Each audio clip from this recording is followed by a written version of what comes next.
Since it will take time before may ara kita sang concrete nga solution, that would be the bridge kung namugin man ang solution.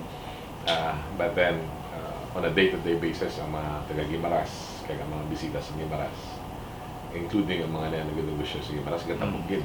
So ano ang aton nga ginahimo as a matter or ginalantaw nga obrahon as a matter of policy para ma-manage if not ma-prevent ang mga accidentes.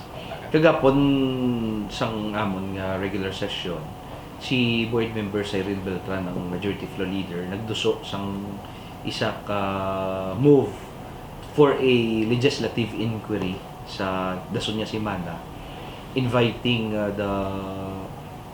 Marina, Philippine Coast Guard, mga survivors, crew responders for the sangguniang panalawigan to be guided of its stand on the matter.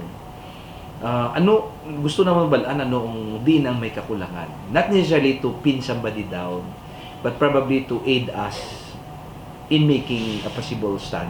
Bala namon there would be, now that we have heard nga may ara na kuno sang may nag-privilege speech ang isa na congressman dito, and also may party list man nga naggaduso man sang sining natabo.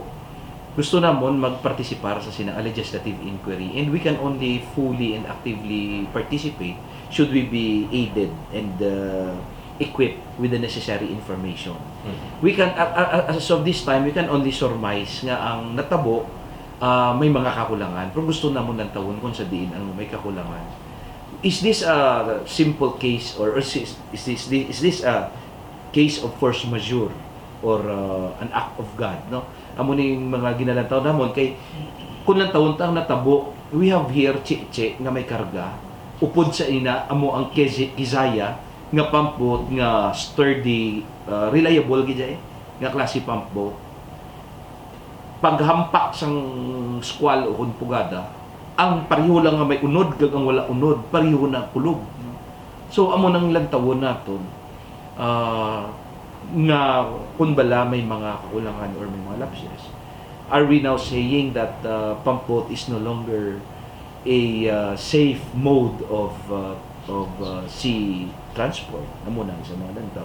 What is the difference or what are the factors making a steel hull more advantageous compared to the wooden hull? So amo ginaguro ang mga circumstansya gid nga lantaw naton. Ano ang on the part sang Philippine Coast Guard? Ano bala ang ilang ginbasihan nga ginpasugtan na nila ang pagbiyahe, no?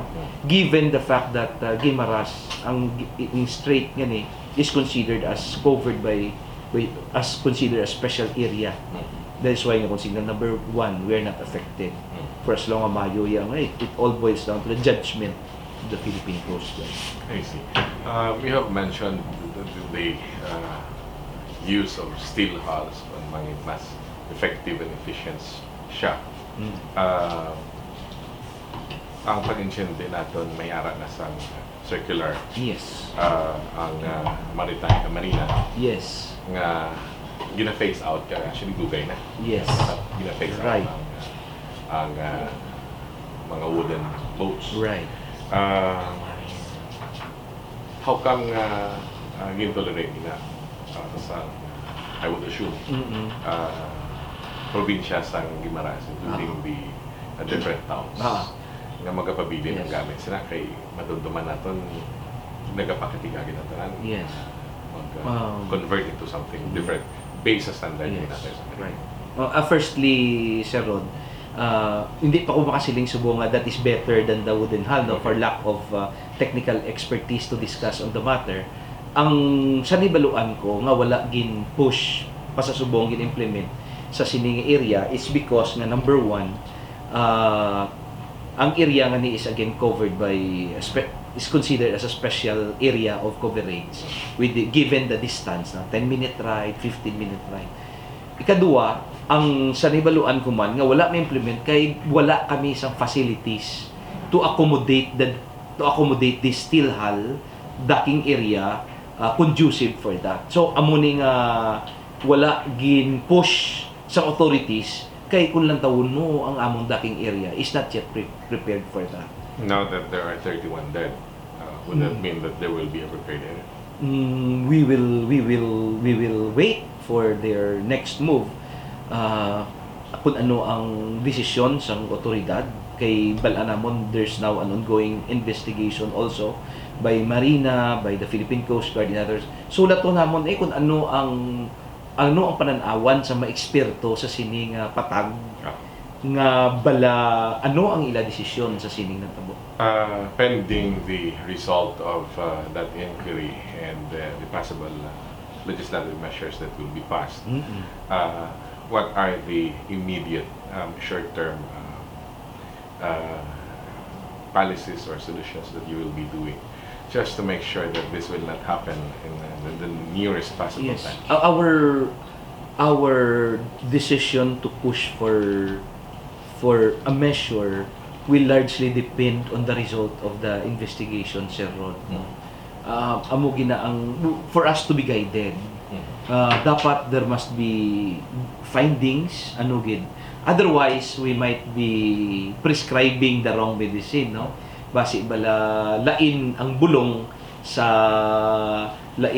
nga mahatag namon sa balatian. So there must be an expert analysis or assessment sang natabo niya disgrasya. Beyond, of course, the injuries, are the injuries that we cannot see as of the moment. These are the economic injuries that are surely being felt little already by the different industries. Yes. We have agriculture. We have the food supply. Yes. We have the products coming in and out. We have the affected families, especially the boatmen. What are the measures that are being proposed or you have legislated or approved to be undertaken immediately, just to protect, of course, the economic movement of Guimaras? Yes. Well, we would like to thank the national government for allowing the augmentation of extra vessels or vessels. Pasalamat gid kami with this, makasiling kami nga at least mabuhin-buhinan ang problema namon sa mga nagapakadto pakari sa mga nagatrabaho dito sa Iloilo. Hindi man namon mambalan sila nga untat ka tabok kay pangabuhian nato nila, no work no pay sa mga estudyante namon. Ang isa lang nalantaw namon is how to address our pump boat crew, kag ang mga porters. So kagapon I have asked the coordinator of the PDRMC to consider declaring the province under the state of calamity by reason of economic disruption. Pero gin-evaluate gin-review ang guidelines, memorandum number 60 sang National Disaster Risk Reduction Management Council, hindi pa makasulod sa declaration bangod nga it requires that there must be at least 1 week of economic disruption. Once nga nalantaw ko tani nga once nga ma-deklarar nga under state of calamity, we can use the quick response fund kag sa subong bisan temporarily lang matagaan sa livelihood assistance anay ang aton nga mga tripulante ka mga gurmite. Pero kagapon si Congresswoman Lucille Nava nagtingwa man nga nabot ang DSWD kag sa gilayon napadala to ang mga food packs. Kag damo man sang nagabulig nga may bisan apart from the food packs may ara man sang cash sa mga abyan manamon nga mga nagboluntaryo kag ginakonsiderar subong ni Governor Sam Gumarin also of providing the necessary livelihood assistance should the matter continue. What about those businesses here, those in the retail industry, those big farms, medium farms, essential, very essential transportation coming in and out. Do we have specific policies that are being implemented already, or are we still looking at it on how to address it? Eventually, there will be shortage of feeds. Yes, yes. Coming inside Guimaras, if the suspensions will do it. Yes, I've heard from Ma'am Siason, our coordinator sa Disaster Council, that she's now in close contact with our Provincial Office for Agricultural Services as well as our PEDO. And hopefully, this matter will be addressed now with the augmentation of additional vessels, no, flying the route Guimaras, Iloilo City. So, sa pag-augment sini, ginalantaw namon nga dala na di ang mga cargoes namon. So, kung hindi pagid ma-address, I think with the scheduled visit of the President today, naghambal si Governor Sam ang ini nga mga bagay dahil unya gid sa iktalupangon ni Presidente, so as not to isolate the province of Guimaras from Iloilo City. Tingamon nga makinanglanon ara man da nagasanding. So isa ginaguro ang isa ka primary concern ginamon after we have addressed sa mga grieving people, grieving families, sa mga na-hospital pa. So it's high time that we are going to also consider this economic impact brought by the tragedy. Finally, before the tragic incident, and sooner when the boat travels will return, the wooden boat travels would be allowed. We will be facing another the same old problem. Every low tide, it's Yes. very difficult to come in Guimaras. Yes. And we have been suffering Yes. of this problem for more than a year already. Yes.